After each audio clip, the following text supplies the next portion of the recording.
प्यारे विद्यार्थियों, नमस्कार।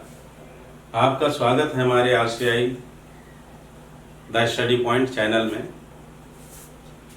जैसा देख रहे हैं आप, इंटर के विद्यार्थियों के लिए क्या पाठ्यक्रम है और पढ़ने की क्या रणनीति अपनाएं जिससे अधिकतम अंक हासिल कर सकें, अच्छा स्कोर कर सकें और श्रेष्ठ अंक ला करके अपना डिक्टेंशन के साथ उत्तीर्ण हो सकें। तो देखते हैं, इंटर के विद्यार्थियों के लिए सबसे महत्वपूर्ण होता है समय प्रबंधन, क्योंकि पूर्णांक 100 अंक का होता है और समय 3 घंटे और 15 मिनट सिर्फ दिए जाते हैं। जबकि आज के पहले कुछ वर्षों पूर्व 50-50 अंक के 2 पेपर होते थे, जिसमें 3-3 घंटे यानी 6 घंटे का समय रहता था।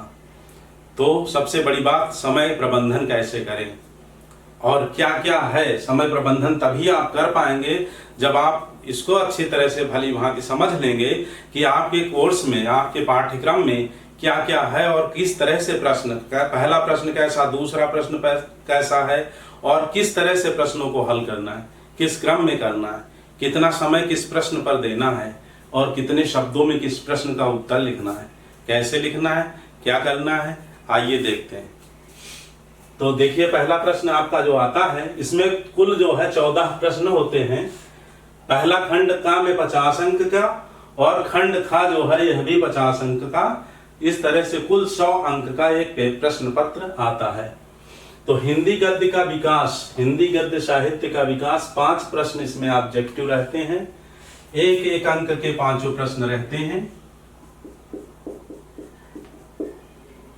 और इस तरह से 5 अंक गद्य साहित्य के इतिहास से संबंधित प्रश्न पूछे जाते हैं, जिसमें पूछा जाता है कि उसके लेखक कौन है, प्रथम नाटककार के नाम, साहित्यकार के नाम, उपन्यासकार के नाम, इस तरह से और रचनाएं साथ में। तो 5 अंक के जो प्रश्न हैं, इनको हल करने के लिए आपको केवल और केवल 2 मिनट का समय लगाना है। सीधे आंसर नंबर 1 और का खा गा एक पेज पर आप डाल देंगे, सीधे 2-2 लाइन छोड़ करके, और जो उसका उत्तर है वह आप लिख करके आगे बढ़ जाएंगे। सोचना नहीं है, इसमें इतनी तैयारी करके जाना है, तब हो पाएगा पूरा पेपर। ठीक है, अगर 5 मिनट इस पर दे रहे हैं तो कहीं ना कहीं आपका प्रश्न छूटेगा, कोई ना कोई प्रश्न। दूसरा, हिंदी काव्य साहित्य का विकास, इसमें भी एक अंक के 5 प्रश्न बनते हैं। और गद्य साहित्य का विकास जो अभी आपने देखा है, वह पूर्व भारतेंदु युग, भारतेंदु युग, उसके बाद द्विवेदी युग, फिर शुक्ल युग, शुक्लोत्तर युग। ठीक है। और जो काव्य साहित्य का इतिहास है, विकास क्रम है, इसमें आदिकाल, फिर भक्तिकाल, फिर रीतिकाल, उसके बाद आधुनिक काल, आधुनिक काल में भारतेंदु युग, द्विवेदी युग, छायावाद और छायावादोत्तर, और छायावादोत्तर में प्रगतिवाद, प्रयोगवाद और नई कविता, इनसे संबंधित प्रश्न। सामान्य प्रवृत्तियां क्या रही किस काल की, किस रचना के रचनाकार कौन है, सन पूछ लिया जाता है, कितने समय से कितने समय तक रहा। रीति काल में जैसे रीतिबद्ध, रीति मुक्त, रीति सिद्ध, तो उनके कवियों के नाम। तो इस तरह से सारा इतिहास आपको तैयार करना है और इसके लिए भी आपको 2 से 3 मिनट का समय देना है। दूसरे पेज पर आप डालेंगे प्रश्नोत्तर संख्या 2 और सीधे 2-2 लाइन छोड़ करके का खा गा घा उसका लिख देंगे। प्रश्न संख्या 3 पर आते हैं। तीसरा प्रश्न जो आपका है, ये 10 अंक का आता है और इसमें जो है सबसे बढ़िया बात ये हो गई है, जैसे आपका समय घटा है, 3 घंटे 15 मिनट कर दिया गया है, तो यहाँ पर अब गणित की तरह 5 प्रश्न बनने लगे। कितने प्रश्न? 5 प्रश्न पूछे। पहले क्या होता था, व्याख्या पूरी कराई जाती थी, संदर्भ, प्रसंग, व्याख्या, साहित्यिक सौंदर्य लिखना होता था। अब ऐसा कुछ नहीं है, अब सीधे आप पद्यांश, 2 पद्यांश दिए होंगे, एक पद्यांश को आपको सॉल्व करना रहेगा, यानी उसके प्रश्नों का उत्तर आपको लिखना रहेगा। तो 2 पद्यांश 2 गद्यांश और 2 पद्यांश, उनमें से एक का आप चुनाव करेंगे और उसमें 5 प्रश्न होंगे। पहला प्रश्न गद्यांश या पद्यांश दोनों से भी यही बनता है कि उपर्युक्त गद्यांश का संदर्भ लिखिए। संदर्भ के अंतर्गत जैसा कि आप जानते हैं हाई स्कूल में लिखा है, पाठ का नाम लिखा जाता है और उसके लेखक का नाम। पद्यांश में है तो कवि का नाम, ठीक है। उसके बाद दूसरा प्रश्न जो है रेखांकित भाग, उसमें कुछ होता है, उस रेखांकित भाग की व्याख्या कराई जाती है। और 3 प्रश्न जो होते हैं, कभी कभी उसमें से एक प्रश्न ये पूछ लिया जाता है काव्यगत सौंदर्य से संबंधित कि इसमें कौन सा अलंकार है, इसमें कौन सा रस है, या फिर तथ्यपरक प्रश्न जिनका उत्तर उसी में सन्निहित होता है जो आपके पास गद्यांश या पद्यांश होता है। तो इनका अच्छी तरह से जो है, जो इम्पोर्टेंट चैप्टर है वो हम कराएंगे, ठीक से देख करके जाएंगे। और इसमें भी जैसे 10 अंक का है तो 10 मिनट से ज्यादा समय नहीं देना है। अब देखते हैं पद्यांशों पर आधारित प्रश्न। 2 पद्यांश रहेंगे, इसमें भी 5 प्रश्न रहेंगे। इसमें तभी आप कर पाएंगे जब आपको पाठों के नाम और उनके कवियों के नाम पता होंगे, ठीक है। तो ये सबसे पहले आपको रफ में लिख करके जो प्रमुख पाठ हैं, अभी कुछ पाठ हटा दिए गए हैं कोविड-19 के चक्कर में, तो उनका भी अभी भी बता रहे हैं कौन कौन से पाठ हैं, किनको तैयार करना है, ठीक है। तो इसमें भी संदर्भ सहित संदर्भ लिखना पहला प्रश्न, और दूसरा प्रश्न रेखांकित भाग की व्याख्या कीजिए, और 3 प्रश्न जो है उसी जो पद्यांश आपका होगा उस पद्यांश से रिलेटेड संबंधित 3 प्रश्न होंगे जिनके उत्तर उसी में छिपे होंगे। आपको छांटना है और लिखना है, तब छांट पाएंगे जब आप उसकी अच्छे से व्याख्या कर पाएंगे, अर्थात उसका ठीक से अर्थ समझ पाएंगे, ठीक है। तो ये रहा आपका चौथा प्रश्न। 5वां प्रश्न है लेखकों का साहित्यिक परिचय प्लस कृतियां। साहित्यिक परिचय के अंतर्गत जो है संपूर्ण योगदान साहित्य के क्षेत्र में क्या रहा, क्या क्या किया, संपादन का कार्य किया या लेखन का ही कार्य किया, जो कुछ भी किया है वह सब लिखाना है। और यह आपका 5 अंक का हो गया, पहले 4 अंक का आता था। 3 अंक आपको साहित्यिक योगदान के लिखने हैं, साहित्यिक परिचय के देने हैं, और कृतियां जब आप लिखेंगे तो 2 अंक मिलेंगे। इस तरह से 5 अंक आपको मिलेंगे। फिर आता है कवियों का, तो कवियों में भी उनके साहित्यिक योगदान की बात करेंगे कि क्या साहित्यिक योगदान रहा, लेखन कार्य किया या संपादन भी किया या क्या पत्रिकाओं का संपादन किया, वह सब लिखने के बाद कृतियां जब उल्लेखित करेंगे तो आपको 5 अंक पूरे मिलेंगे। और यह भी अधिकतम जो है 80 शब्दों में लिखना है आपको। कितने शब्दों में? 80 शब्दों में, ठीक है। फिर 6ठे प्रश्न पर आते हैं, पाठ्यक्रम में निर्धारित कहानियों का सारांश एवं उद्देश्य बताइए। तो आपके पाठ्यक्रम में कुछ कहानियों को हटा दिया गया है। यहाँ मैं बता दूं कि 2 कहानियां आप ठीक से तैयार कर लें, उनका सारांश और लिखने का उद्देश्य क्या रहा। तो एक है पंचलाइट और दूसरी है बहादुर। पंचलाइट और बहादुर कहानियों का सारांश और उद्देश्य तैयार कर लीजिए। ओपन प्रश्न है, ठीक है। 2 अगर आप तैयार कर लेते हैं तो आपका यह 5 अंक पक्का हो जाएगा, कोई छीन नहीं सकता, ठीक है। अब प्रश्न 7 पर आते हैं कि स्वपठित खंडकाव्य की कथा वस्तु एवं प्रमुख पात्रों का चरित्र चित्रण। और यह अंतिम प्रश्न है खंड का, यानी खंड का में कितने प्रश्न है? कुल 7 प्रश्न। तो स्वपठित खंड काव्य की कथा वस्तु आपके यहाँ जो चलता है, अलग अलग जिलों का अलग अलग हिसाब है, तो आपके यहाँ जो स्वपठित खंड काव्य है उसकी कथा वस्तु और प्रमुख पात्र का चरित्र चित्रण, ये दोनों चीजें आपको कथा वस्तु याद होनी चाहिए, पता होनी चाहिए। कथा के रूप में पढ़ लीजिए, कथा वस्तु आती तो ये लिख दीजिए, लेकिन ये सबसे ज्यादा इंपॉर्टेंट है।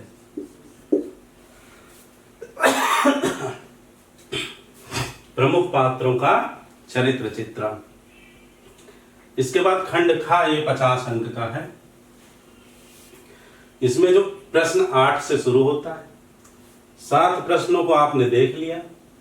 इन 7 प्रश्नों को करने में आपको 1.5 घंटे से ज्यादा समय नहीं देना है, ठीक है। और 1.5 घंटा शेष 50 अंक के लिए रखना है, क्योंकि इसमें भी कम चीजें नहीं है। देखिए आप यहाँ 2 साहित्यिक परिचय और कृतियां, एक लेखक का एक कवि का, एक लेखक का लिखना है, एक कवि का, ठीक है। कहानी लिखनी है, कहानी का सारांश लिखना है, स्वपठित खंड काव्य की कथा वस्तु प्रमुख पात्रों का चित्रण करना है, इसमें भी समय जाता है, भी 80 शब्दों में लिखना है। तो इसका ध्यान रखिए कि 1.5 घंटे में आपको आधा फिनिश कर देना है। अब आगे बढ़ते हैं। संस्कृत गद्यांशों का ससंदर्भ अनुवाद, और इसमें संदर्भ के 2 अंक हैं और अनुवाद के 5 अंक हैं। इस तरह से कितने अंक मिलेंगे? 7 अंक। फिर 2 श्लोकों में से किसी एक, 2 आएंगे भी गद्यांश, 1 करना है। यहाँ 2 श्लोक भी रहेंगे, उसमें खंड खा में 2 श्लोकों में से किसी एक का ससंदर्भ अनुवाद करना है।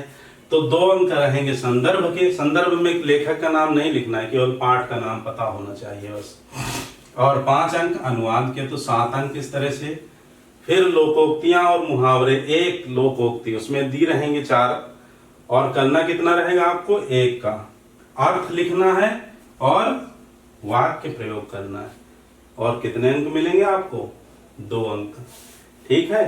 अब 10वें प्रश्न पर आते हैं। प्रश्न संख्या 10 का, इसमें है संधि। मेरे वीडियो में आपने देखा होगा, नहीं देखा तो देख लीजिए। दीर्घ संधि, गुण संधि, यण संधि, अयादि संधि।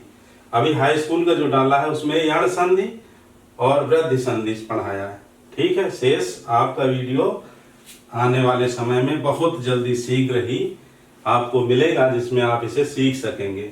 तो दीर्घ, गुण, यण, अयादि कितनी संधियां हैं?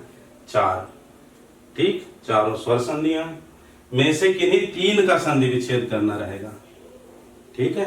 5 दिए रहेंगे, उसमें से 3 करना रहेगा, और मिलेंगे कितने अंक? 3 अंक, ठीक।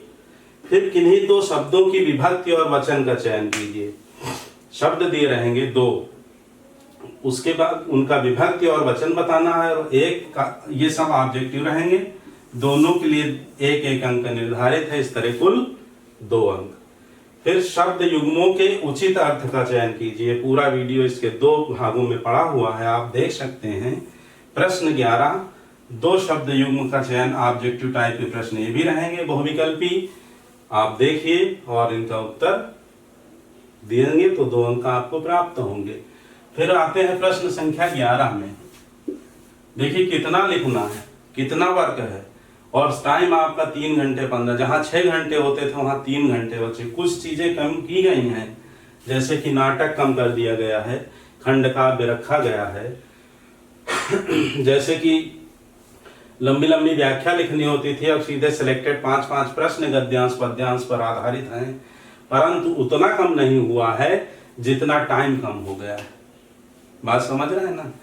तो इसलिए समय का प्रबंधन जो है, टाइम मैनेजमेंट अगर आपका गड़बड़ाएगा तो निश्चित रूप से आपका 9 अंक का जो है निबंध छूटेगा, या फिर 6 अंक का पत्र लेखन छूटेगा, ठीक है। ध्यान रखिए इस बात का।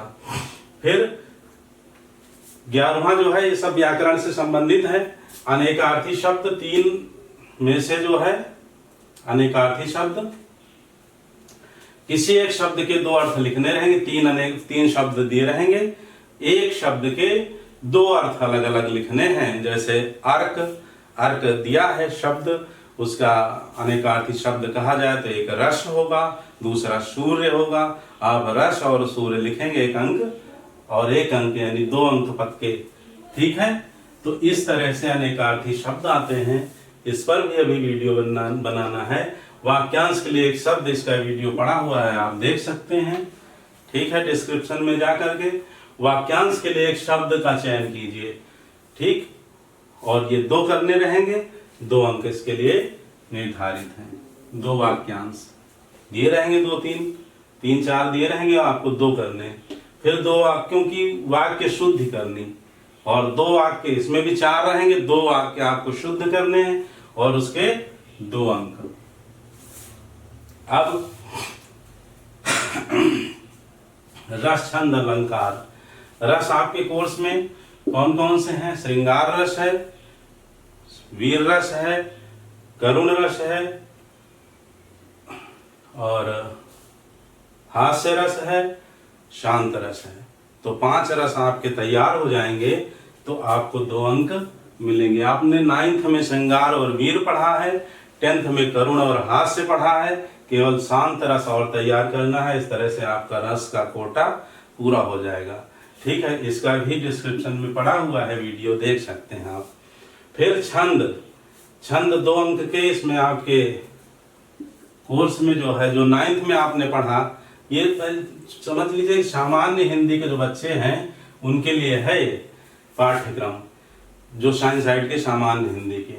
तो छंद में 9th में आपने क्या सीखा? चौपाई, दोहा। 10th में क्या सीखा? सोरठा, रोला और एक कुंडलियां इसमें और बढ़ जाएगा। इस तरह से आपका कोर्स कंप्लीट हो जाएगा। इसके बाद आता है अलंकार। अलंकार कौन कौन से हैं आपके कोर्स में? तो जो 9th में और 10th में सीखा है उसके अतिरिक्त 2 अलंकार, संदेह और भ्रांतिमान और सीखना है नए। बाकी सब वही पुराना जो सीखा है उससे आपका काम हो जाएगा। इसके भी 2 अंक मिलेंगे।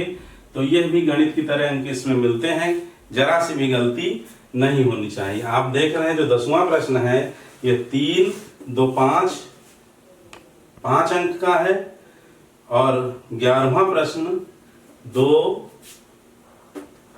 11वें का ये खा भाग है, 2, 4, 2, 6, 2, 8 अंक का है। आपने देखा ये 5, 8, 5, 13, 13 और 6, 18, तो 19।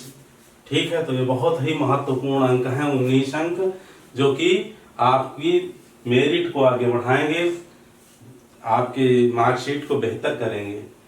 अब इसके बाद आता है पत्र लेखन। पत्र लेखन में भी 3 तरह के हैं, जबकि आपको 2 तैयार करना है। एक आप नियुक्ति हेतु आवेदन पत्र और दूसरा आपके गांव की, आपके आस पड़ोस की प्रमुख समस्या के निदान हेतु अधिकारी को, संबंधित अधिकारी को पत्र। ठीक है, तो इसके आपको 6 अंक मिलेंगे। अब इसमें बच्चे जो गलतियां ये करते हैं कि जब नियुक्ति के लिए आवेदन पत्र मांगा जाता है, मान लीजिए क्लर्क के लिए मांगा जा रहा है, प्रश्न पत्र में आया है क्लर्क के लिए लिखिए, तो बच्चे उसमें बीएससी, एमएससी, जाने कौन कौन सी पीएचडी डिग्री लिखते हैं। इस बात का ध्यान रखिए कि आप क्लर्क की नौकरी करने जा रहे हैं, ना कि बीएससी, एमएससी करके जो है पीएचडी करके एक अध्यापक। तो जो टंकण के लिए योग्यता है वह इंटरमीडिएट अधिकतम और टंकण की शब्द सीमा 25 शब्द प्रति मिनट, या आजकल O लेवल सर्टिफिकेट कंप्यूटर का। तो इस तरह से उसमें योग्यता और अनुभव कि इतने वर्ष का मुझे कार्य अनुभव है। ठीक है, ये लिखेंगे।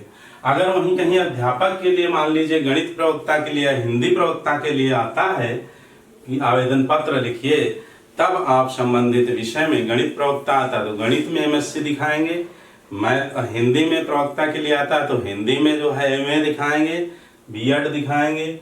ये लिख सकते हैं इतनी डिग्री। ठीक है, बीएड भी अनिवार्य नहीं, लेकिन ये डिग्री लिख सकते हैं। तब अब उसमें एमएससी नहीं लिखेंगे। अगर हिंदी प्रवक्ता के लिए आए तो आप एमएससी लिखिए, बीएससी लिखिए, कोई मतलब नहीं, नंबर कटेंगे।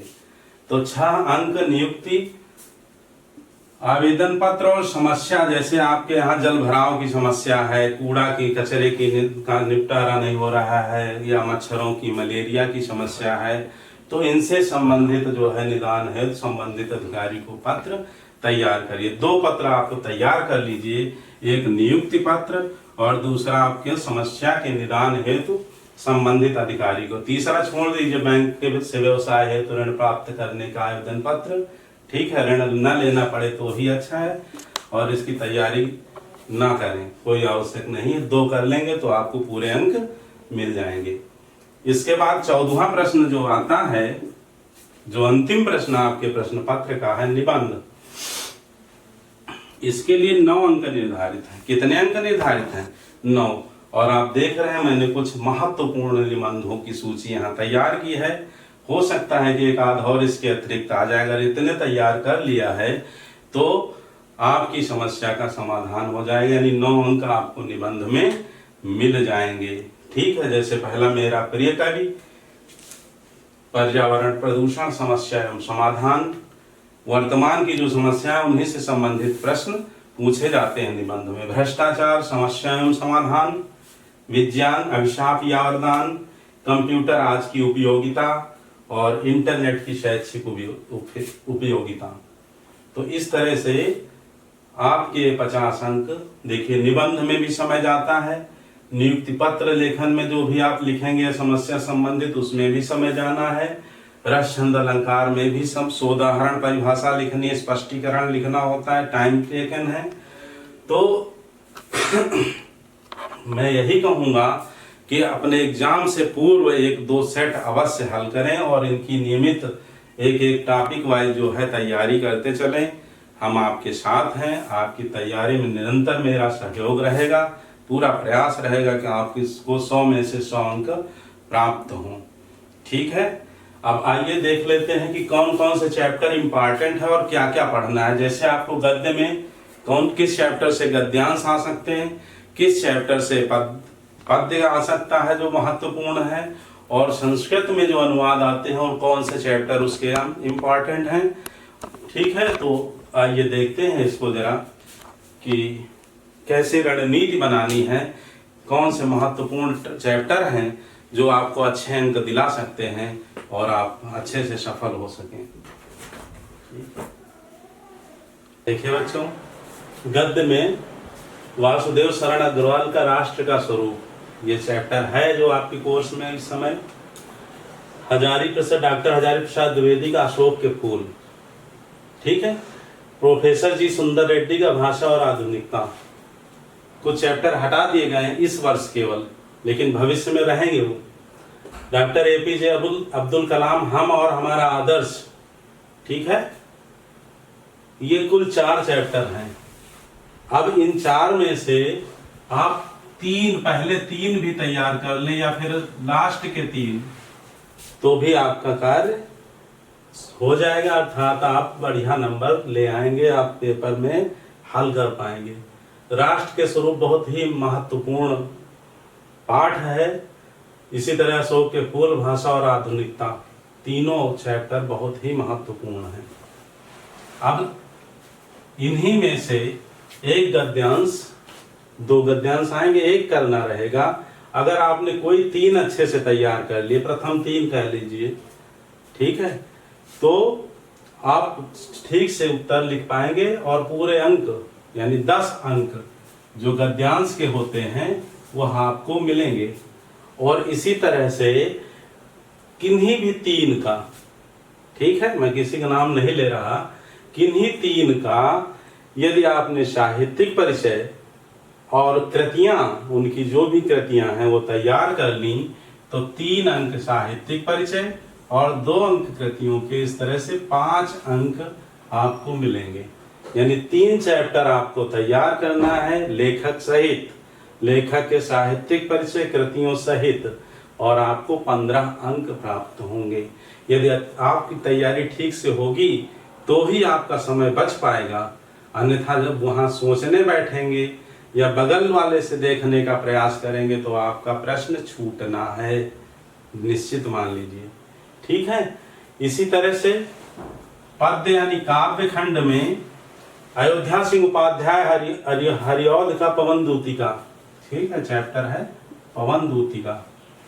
राधा जी जो है पवन को दूतिका बना करके भगवान श्री कृष्ण के पास मथुरा भेजती हैं कि मेरा संदेशा, मेरी विरह वेदना को जा करके कहना। किन किन विभिन्न अलग अलग जो है ढंग से बताती हैं, तमाम जो है तरह से समझाती हैं कि इस तरह से मेरी याद दिलाना।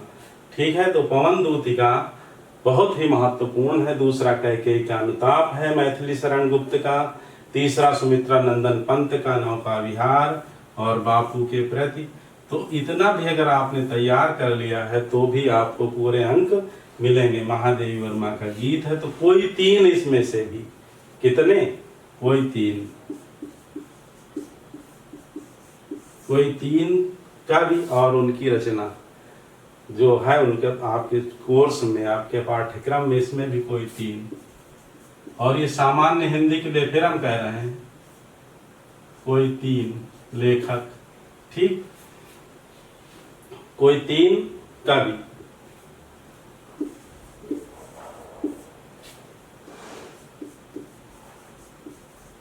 बस।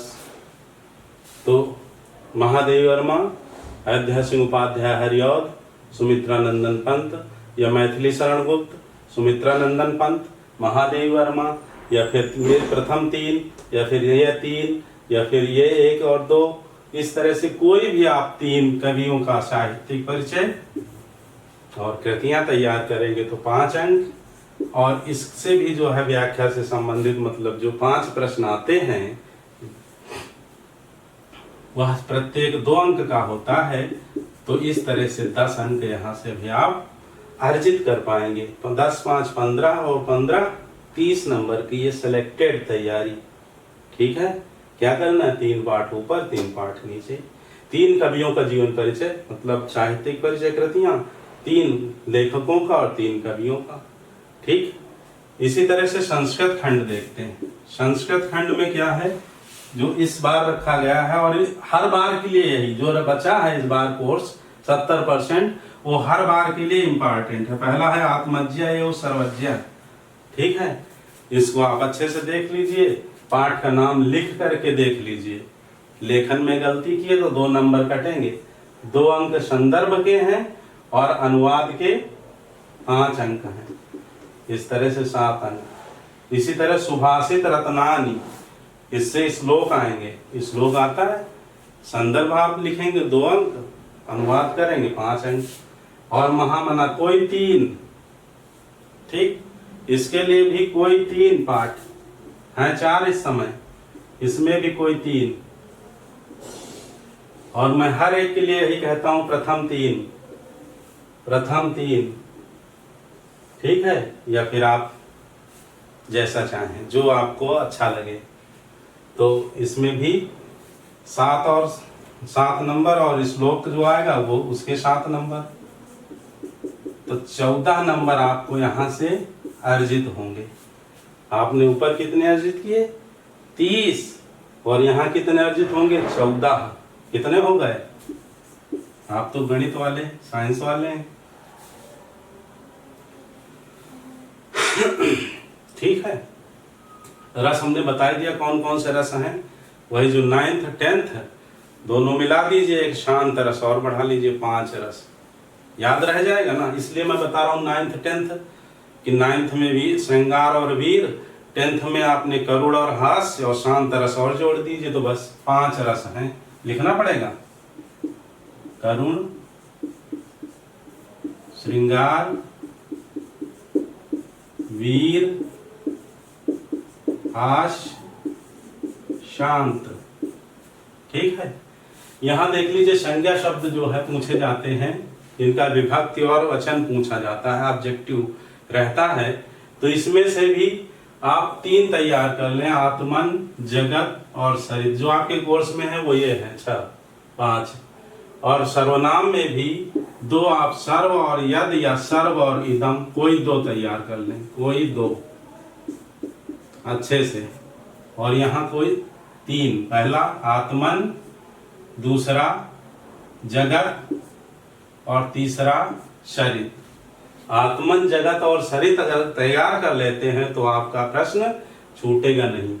इदम में सर्व, इदम और यद, इसमें सर्व और यद, या फिर सर्व और इदम, कोई 2 तैयार कर लीजिए, ठीक है। छंद में आपके जो कोर्स में है वह है चौपाई, 9th में आपने पढ़ा, दोहा, ये छंद के अंतर्गत आपको पढ़ना है, ये दोनों 9th में पढ़ा है। सोरठा ये 10th में पढ़ा है। और नया है कुंडलियां, ठीक है। तो छंद में जो है हम हमारे वीडियो आप देख सकते हैं जिसमें यह है कुंडलियां, आगे बता देंगे, पढ़ा देंगे, ठीक। और इसी तरह से अलंकार में 2 अलंकार और बढ़े हैं। कौन कौन से अलंकार बढ़ गए हैं? एक तो संदेह और दूसरा भ्रांतिमान। संदेह और दूसरा भ्रांतिमान। ठीक है। संदेह कहां पर होता है? जहां संशय हो, सारी बीच नारी है कि नारी बीच सारी है। ठीक है। जैसे आप अंधेरे में जा रहे हो और रास्ते में कुछ टेढ़ा मेढ़ा सा लंबा सा पड़ा हो, मोटी रस्सी ही हो, और आप ये न समझ पाए कि ये रस्सी है या सांप है, रस्सी है या सांप है। बार बार आपके मन में संकल्प और विकल्प हो कि रस्सी है सांप, रस्सी है, यह निर्णय ना हो पाए। ठीक है। इसे संशय कहते हैं। क्या कहते हैं? संशय। तो काव्य को पढ़ने से जहां संशय उत्पन्न हो, संशय की अनुभूति हो, ठीक है, वहां संदेह होता है। और भ्रांतिमान कहाँ होता है? जहां भ्रम की स्थिति हो, क्लियर ना हो पाए। रस्सी है, भ्रम जहां रहे। ठीक। रस्सी नहीं है, सांप ही है रस्सी, और भ्रम हो गया कि सांप है, वहां भ्रांतिमान। ठीक। उदाहरण सहित इनको जो है याद कर लीजिए और लिख दीजिए। पूरे 2 अंक के अलंकार हैं। संदेह पूछ लिया जाएगा, 2 इसमें आने हैं, 2 में एक ऑप्शन रहेगा, तो दोनों तो ऑप्शन में दे नहीं दिए जाएंगे, संदेह और भ्रांतिमान। तो इसके पहले जो आपने सीखा उसका अच्छे से रिवीजन कर लीजिए। डिस्क्रिप्शन में हमारे वीडियो पड़े हैं, उनको आप देख लीजिए। पत्र लेखन में भी बताया हमने क्या करना है। तो सामान्य हिंदी के जो साइंस साइड के जो स्टूडेंट हैं, उनको जो है टाइम प्रबंधन, टाइम मैनेजमेंट, समय प्रबंधन करना है कि एक भी प्रश्न छूटने ना पाए। अब ये मत करना कि साहित्यिक परिचय तो बहुत अच्छे से याद है और लिखने लगे और 2 पेज 3 पेज लिखते चले गए, 80 शब्दों में केवल लिखना है, और आप लिख रहे हैं 3 पेज, नंबर आपको उतने मिलेंगे, ज्यादा नहीं मिलेंगे। लेकिन अगर आपका 14वां प्रश्न निबंध का छूट गया तो ये 9 नंबर की भरपाई कोई नहीं कर पाएगा। या फिर आपका पत्र लेखन छूट गया तो 6 अंक की भरपाई नहीं होगी। पता लगे कि आप निबंध लिखने बैठ गए, पहले निबंध लिख लेते, 9 अंक का है, ज्यादा मिल जाएंगे, और निबंध को आप 6 पेज लिखते चले गए, और पत्र लेखन पता लगा कि आपको छूट गया, तो यह 9 अंक के जो है 7 अंक अधिकतम मिल जाएंगे आपको, 8 अंक मिल जाएंगे, 9 नहीं मिलेंगे। ठीक है। लेकिन इस 6 अंक की भरपाई यह केवल निबंध नहीं कर पाएगा। इसी तरह से खंड काव्य में भी पात्र का जो चरित्र चित्रण है, जो सिलेक्टेड है, हेडिंग याद रखिए, कहानी याद रखिए, फिलअप कर दीजिए, भर दीजिए। ठीक है। तो एक भी प्रश्न छूटने न पाए, इसका बहुत ही ज्यादा आपको ध्यान रखना है। मैं बार बार यही बात सचेत करता हूँ। इस वीडियो को बनाने का केवल यही उद्देश्य है कि आप समय प्रबंधन कैसे कर पाएं, आपका प्रश्न छूटने न पाए। आपको कोई चीज याद है तो उसकी विद्वत्ता मत दिखाइए कि लिखते चले जा रहे हैं 4 पेज। ठीक है। उसकी भी जो है शब्द सीमा है, तो उतना ही लिखिए जितने शब्दों में कहा जाएगा। ठीक। इस बात का विशेष ध्यान रखिए और पढ़ते रहिए। हम आपको साथ साथ तैयारी कराते रहेंगे। मस्त रहिए, व्यस्त रहिए।